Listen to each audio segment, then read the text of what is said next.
চলতি সপ্তাহে ভিজতে পারে উত্তরবঙ্গের দুইটি জেলা। 3 দিন ধরে দুই জেলার বিক্ষিপ্ত এলাকায় হালকা বৃষ্টির পূর্বাভাস দিয়েছে আলিপুর আবহাওয়া দপ্তর। তবে উত্তরের দুই জেলা ছাড়া বাকি জেলাগুলির পাশাপাশি দক্ষিণবঙ্গের আবহাওয়া মূলত শুষ্ক থাকতে পারে বলে জানিয়েছে হাওয়া অফিস।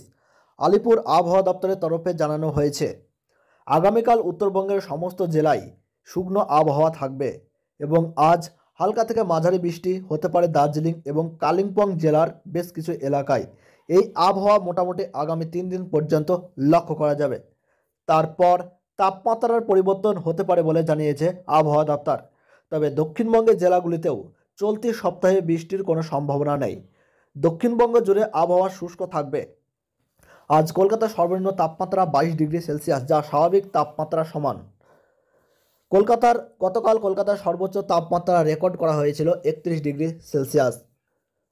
কলকাতার সর্বোচ্চ তাপমাত্রা আজ ছিল 31 ডিগ্রি সেলসিয়াসের আশেপাশে, যা স্বাভাবিকের চেয়ে 1 ডিগ্রি কম।